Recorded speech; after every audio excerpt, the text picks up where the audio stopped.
साथियों, पहले तो बहुजन समाज को बहुत ज़्यादा मुबारक है। जिस तरीके से बहुजन समाज सपोर्ट कर रहा है चैनल को और बहुजन समाज हमारी बातों को समझ रहा है हम क्या कहना चाहते हैं, और जो बहुजन समाज की ओर से हम लोगों को फीडबैक आ रहा है, जब बहुजन समाज जिस तरीके का प्रोग्राम देखना चाहता है, वो जो चाहते हैं कि जिन बातों पर चर्चा हो वही बातें हम कर रहे हैं।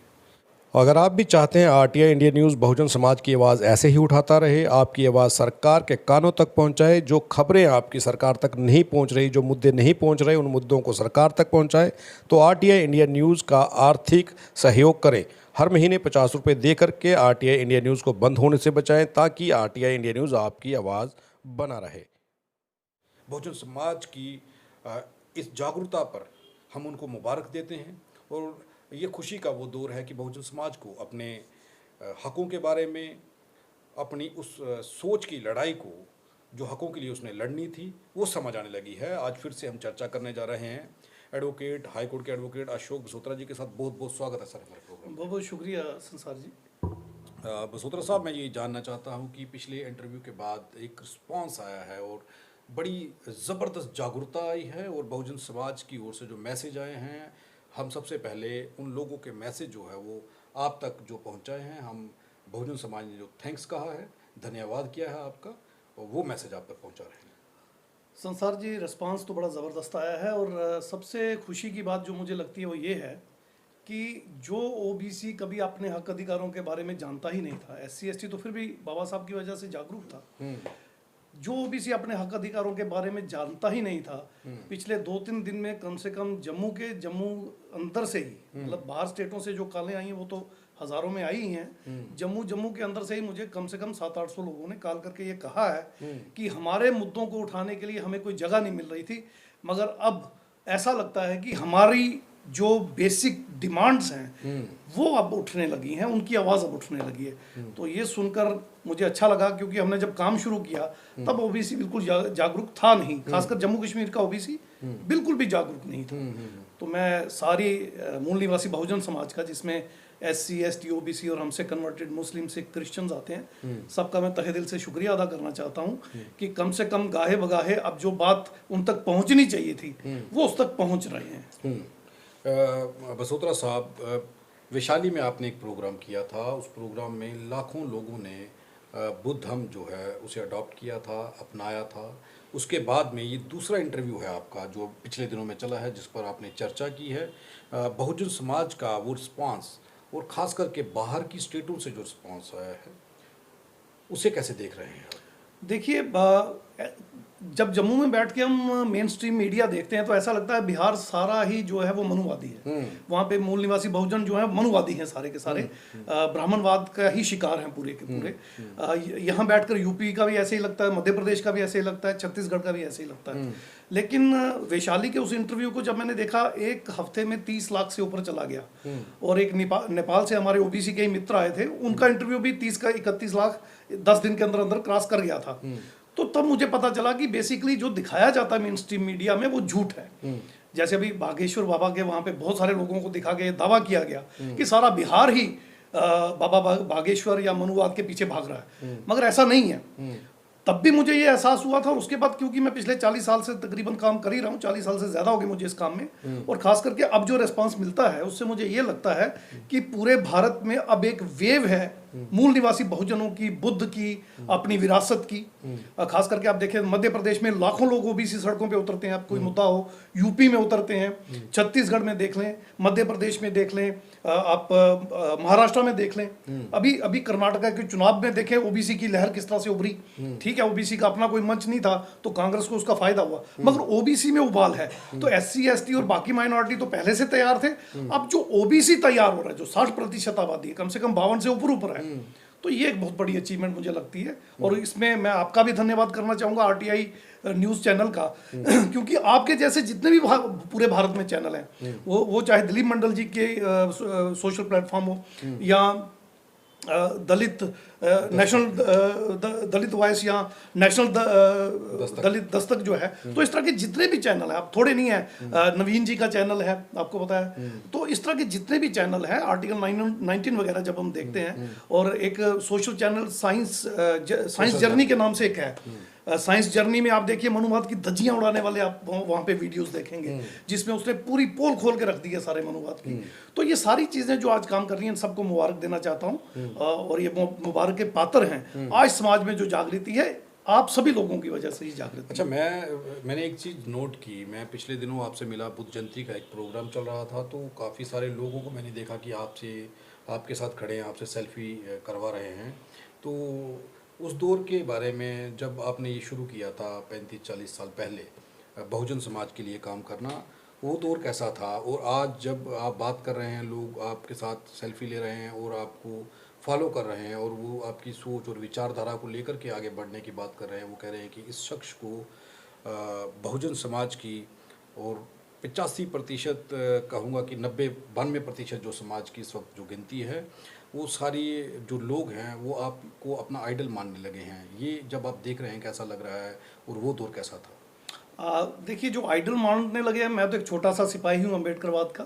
फुले शाह अम्बेडकरी विचारधारा को लोगों तक ले जाने का मेरा एक संकल्प था, जो मैं पूरा कर रहा हूँ। तो उसमें लोग मुझे कैसे रिकॉग्नाइज करते हैं, वो आपकी बात सही है कि लोगों में एक क्रेज है अब, पर मेरे लिए, मैं उसी ज़मीन पे काम करना चाहता हूँ, उसी धरातल पे जो हो रहा है। अब जो आपका मेन सवाल है कि आज से 35-40 साल पहले जब आपने शुरू किया तो क्या स्थिति थी, तो मैं खुले तौर पे ये बताना चाहता था, जम्मू कश्मीर में आज से 40-45 साल पहले SC/ST डरा हुआ समाज था, वो कुंठा में था। जाति सूचक कोई शब्द बुलाए जाते थे तो मर जाता था, ओए तू करके बुलाया जाता था। तथाकथित ऊंची जातियां उनके साथ बहुत ज्यादा भेदभाव करती थी, और वो हिम्मत नहीं कर पाता था रिटेलिएट करने की। आज आपके चैनल में देखिए, जो जब भी एट्रोसिटी होती है, इमीडिएटली आपको इन्फॉर्मेशन आती है, और आगे आके आपका समाज, हमारा समाज जो है SC/ST प्रिवेंशन एट्रोसिटीज में या बाकी क्रिमिनल कोड में अपनी आवाज उठाता है। तो वहां से हम यहाँ पहुंचे। अब OBC पे मैं थोड़ी सी फोकस करके आपको एक बात बताना चाहता हूँ। जब हम इस मुद्दे को लेके, इस मिशन को लेके OBC के घरों में जाते थे संसार जी, तो ये बात नोट कर लीजिए, आपको समझ आएगी मैं क्या कह रहा हूँ। जैसे घर में जाते थे तो लोग स्वागत करते थे, बिठाते थे, चाय का कप रख देते थे और पानी लेके आते थे। पानी का गिलास हमारे हाथ में ही होता था। हम जब मुद्दे की बात पे आते थे, मिशन की बात पे आते थे, फुले शाह अम्बेडकरी विचारधारा की बात पे आते थे, मनुवाद के विरोध में कुछ बोलते थे, ब्राह्मणवाद के विरोध में कोई बात शुरू करते थे, आप यकीन नहीं मानेंगे, OBC के लोग, मैं खुद OBC हूँ, आपको पता है, हमारे हाथों से गिलास छीन लेते थे, और यहाँ तक कई तो लठ पकड़ लेते थे, और बड़े प्यार से नहीं कहते थे, गुस्से में आंखें लाल करके, आपकी हिम्मत कैसे हुई हमारे घर में ये इस तरह की बेहुदा बात करने की, उठ के बाहर चले जाइए। यहां तक कि जब 1990-91 में मंडल का जब दौर था, तो OBC ही हमें हड़काता था। आप क्या शेड्यूल कास्टों की रिजर्वेशन के लिए लड़ रहे हो, आप क्या शेड्यूल कास्टों के साथ घूमते रहते हो?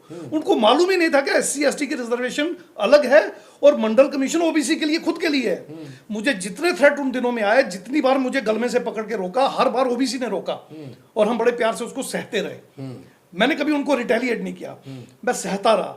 आज ये बताते हुए बड़ा हर्ष हो रहा है संसार जी, आज मुझे पिछले 4 दिन में, 3 दिन में ही मुझे कम से कम 700-800 जो फोन आया है, उसमें से 500 से ज्यादा फोन OBC का था। अब OBC अपनी जाति आधारित जनगणना के लिए मनुवाद को कोसता है, ब्राह्मणवाद को कोसता है, यहां तक कि मोदी सरकार को कोसता है, यहां तक कि सुप्रीम कोर्ट को कोसता है।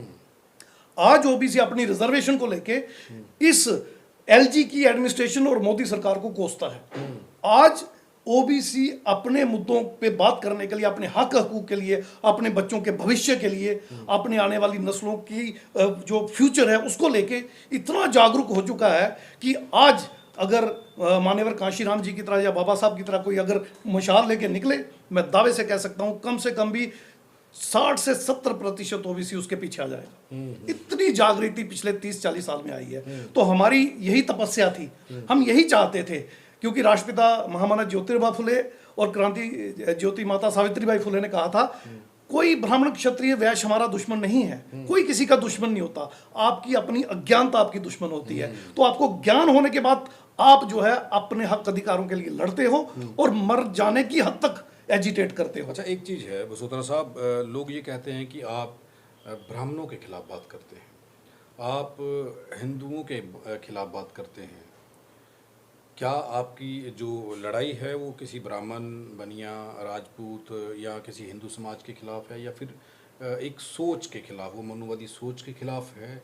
लोगों को ये लोग जानना चाहते हैं। कुछ लोग हैं स्वर्ण जाति के जो हमसे ये पूछते हैं कि बसोत्रा जी जब इंटरव्यू करते हैं तो वो हम लोगों को कहते हैं, ये चीज़ उनको पता चलनी चाहिए कि आप किसी सोच के खिलाफ बात कर रहे हैं या किसी समाज के खिलाफ बात कर रहे देखिए, मेरा किसी जाति विशेष से कोई विरोध नहीं है, मेरा किसी व्यक्ति विशेष से कोई विरोध नहीं है। ये वही स्थिति आ गई जैसे बाबा साहब अपना काम कर रहे थे, वो कहते थे कि सबको बराबर के हक मिलने चाहिए। उन्होंने कब कहा ब्राह्मणों के हक काट के हमें दे दो, क्षत्रिय या वैश्य के हक काट के हमें दे दो? कब कहा? कभी नहीं कहा। लेकिन बाबा साहब को एक गलत अप्रोच से प्रोजेक्ट किया जाता था कि ये हमारे विरोध में काम कर रहे हैं। बाबा साहब किसी के विरोध में काम नहीं कर रहे थे।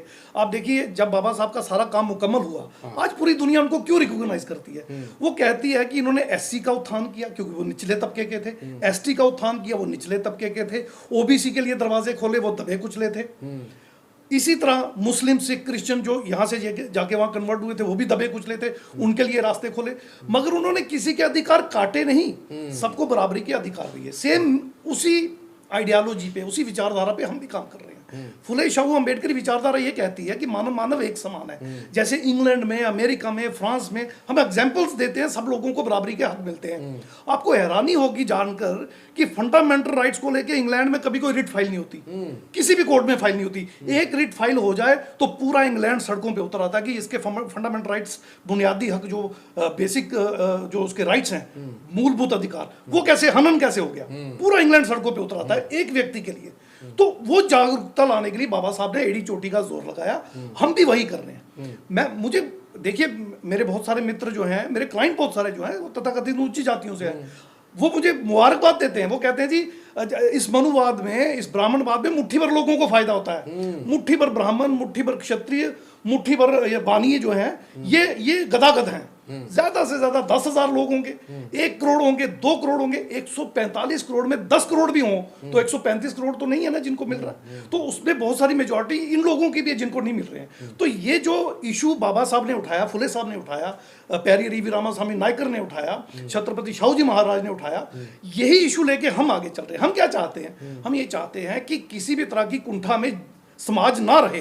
एससी हो, एसटी हो, ओबीसी हो, माइनॉरिटी हो, सबके बच्चों को एक जैसे राइट्स मिले, एक जैसी एजुकेशन मिले, तर्कशील एजुकेशन हो। और ये मनुवादी क्या कर रहे हैं? हम हमारे बच्चों को उनसे दूर कर रहे हैं।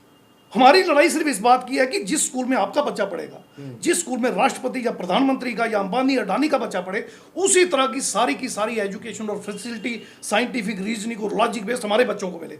हमें तो आप गायत्री मंत्र पढ़ाते हैं हमारे बच्चों को सुबह सुबह, और अपने बच्चों को इंग्लैंड अमेरिका में पढ़ाते हैं, फिर आगे यहाँ पे मिनिस्टर बना देते हैं। हमारे बच्चों को आप दंगों में जोड़ते हैं और अपने बच्चों को आप जो है पॉलिटिक्स में ले जाते हैं। हमारे बच्चों को आप कहते हैं धर्म ही सब कुछ है, धर्म की फिल्म खिलाते हैं, और आप मठ छोड़ के सीएम की कुर्सी पे आते हैं, आप मठ छोड़ के पीएम की कुर्सी आते हैं। तो हमारे लोगों को अब ये बात समझ आने लगी है। मैं शुक्रगुजार हूं, फिर से कहूंगा, आप जैसे सोशल मीडिया का और बहुत सारे जागरूक लोगों का, कि अब समाज इस बात को समझने लगा है। मेरा आखिरी सवाल है, स्वर्ण जातियां भी आपकी बातों को फॉलो कर रही हैं और आपको अप्रिशिएट कर रही हैं, खास करके महिला वर्ग की ओर से काफ़ी ज़्यादा फ़ोन कॉल्स आपको जो आए हैं, जो रिकॉर्डिंग से पहले हमारी बात हो रही थी ऑफ द रिकॉर्ड, वो आपकी फ़िक्र कर रही हैं और आपकी इस सोच को आगे बढ़ाना चाहती हैं। देखिए, मैंने पहले भी कहा, सारे तथाकथित ऊंची जाति के लोग जो हैं वो बुरे नहीं हैं। मुट्ठी भर लोग हैं जो स्वार्थी हैं, जिनको बेनिफिट मिलता है। इस सिस्टम का जो मखीर खा रहे हैं, जो इसका बेनिफिट ले रहे हैं, जो शहद चाट रहे हैं, उनको पता है कि जब बराबरी होगी तो फिर वो भी आम जन हो जाएंगे। फिर उनको तभी हक मिलेगा जब वो उस काबिल होंगे।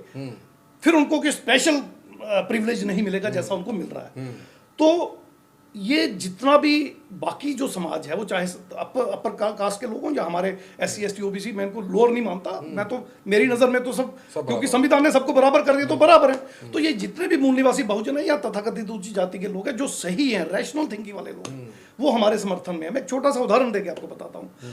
करीब आज से 20-25 साल पहले हमने क्या किया, क्रांति ज्योति सावित्रीबाई फुले का एक पैम्फलेट और राष्ट्रपिता महामानव ज्योतिबा फुले का एक पैम्फलेट जो है, मतलब छोटा सा एक पेज का पैम्फलेट, वो हमने 50-50 हज़ार छपवाए। और 3 जनवरी को हमारी माता सावित्रीबाई फुले जी का जन्मदिन होता है। तो 1, 2 और 3 सर्दियों के दिन होते हैं, ठिठुरने वाले। तो 3 दिन हम उनको मेटाडोरों में बांटते रहे, चौराहों पे बांटते रहे, 5-10 जगह किताबों के स्टॉल लगा के बांटते रहे। 4-5 साल बाद मुझे हैरानी हुई ये जानकर, आपको संसार जी आपको भी हैरानी होगी कि पहली बार मैंने सुना सांबा के एक कॉलेज में तथाकथित ऊंची जाति की महिलाओं ने क्रांति ज्योति सावित्रीबाई फुले का जन्मदिन मनाया, और उसके बाद लगातार 35-40 जगह पे तथाकथित ऊंची जाति की महिलाओं ने क्रांति ज्योति सावित्रीबाई फुले को अपना आइकन मान के उनका जन्मदिन मनाना शुरू किया, और अब वो लगातार मनाती हैं। सिर्फ यहाँ ही नहीं, जम्मू कश्मीर में ये मिरेकल नहीं हुआ, ये मिरेकल पूरी वर्ल्ड में हो रहा है। आज क्रांति ज्योति सावित्रीबाई फुले को दुनिया जानती है, राष्ट्रपिता महामानव ज्योतिराव दुनिया जानती है, जिन्होंने ये कहा, विद्या बिना मति गेली, मति बिना गति गेली, गति बिना नीति गेली, नीति बिना वित्त गेले, वित्त बिना शूद्र खचले, एवढे अनर्थ एक अविद्या ने केले। मतलब विद्या, education is the root cause. अगर वो चली गई तो सब कुछ चला जाएगा। अगर एजुकेशन है तो बहुत आगे तक जा सकते हैं, दुनिया के सबसे अग्रणी व्यक्ति हो सकते हैं, मेल हो, फीमेल हो, ट्रांसजेंडर हो, कोई भी हो, एजुकेशन आपको कहीं से कहीं ले जाएगी। तभी उन्होंने कहा विद्या बिना मति गेली, मति बिना नीति, नीति मीन्स प्लानिंग, ठीक है, नीति बिना गति, गति मीन्स मोमेंटम, गति बिना वित्त, वित्त मीन्स फाइनेंस चला जाएगा, वित्त बिना शूद्र खचले, आप बर्बाद हो जाओगे। तो ये बर्बादी का कारण क्या है? अविद्या। ये यही बात बाबा साहब ने कही, एजुकेट, एजुकेट, ऑर्गेनाइज, वो बात की बातें थी पहले, एजुकेट। तो एजुकेशन ही सबसे बड़ा हथियार है हमारे लोगों के लिए। तो वो चाहे स्वर्ण जाति के लोग हों, मैं स्वर्ण नहीं कहता, मैं तो कहता हूँ जो भी हैं, जो अपने को मानते हैं, हाँ, जो भी, हमारी नजर में सब इंसान है, संविधान ने सबको बराबर कर दिया। तो ठीक है, वो अपने आप को क्या समझते हैं मुझे फर्क नहीं पड़ता, मगर मैं उनको अपने जैसा ही समझता हूँ, वो मुझे समझे या ना समझे। जी, बहुत बहुत धन्यवाद बसोत्रा साहब हमारे साथ बात करने के लिए। साथियों, बाबा साहेब भीमराव अंबेडकर, ज्योतिराव फूले और जितने महापुरुष हुए हैं वो इंसानियत और मानवता की बात करते थे। वैसे ही अशोक बसोत्रा, एडवोकेट अशोक बसोत्रा, वो काम कर रहे हैं। उस समय उनको टॉर्चर किया जाता था, बदनाम किया जाता था। तब सोशल मीडिया या मीडिया प्लेटफॉर्म्स नहीं हुआ करते थे जो सच्चाई को सामने ला पाते। कुछ एक अखबार होते थे, उन अखबारों पर किन लोगों का अधिकार था ये आप सब जानते हैं। आज मीडिया की अप्रोच, खास करके मैं जो यूट्यूब पर मीडिया चल रहा है, सोशल मीडिया पर मीडिया पत्रकार काम कर रहे हैं, मेन स्ट्रीम का मीडिया तो वो चीज़ नहीं दिखा रहा। वो आज भी वही भूमिका निभा रहा है जो आज से 100 साल पहले निभा रहा था। लेकिन सवाल ये है, बाबा साहब भीमराव अंबेडकर जो करते थे उसके उल्ट समाज के अंदर क्या पहुंचाया जाता था, क्या परोसा जाता था, ऐसा ही करने की कोशिश आज भी की जाती है। लेकिन ये जो टेक्नोलॉजी है, जो साइंस ने निर्मित की है, मोबाइल फ़ोन और उसमें जो सिम और कॉन्टैक्ट नंबर है, इसने अवेयरनेस लाई है। लोग फ़ोन करते हैं, अपनी प्रतिक्रिया जाहिर करते हैं और ये बताते हैं कि बाबा साहेब, ज्योतिराव फूले, ईवीएम पेरियर रामास्वामी, ये लोग क्या चाहते थे, आखिर इनकी लड़ाई क्या थी, अब समझ आने लगा है।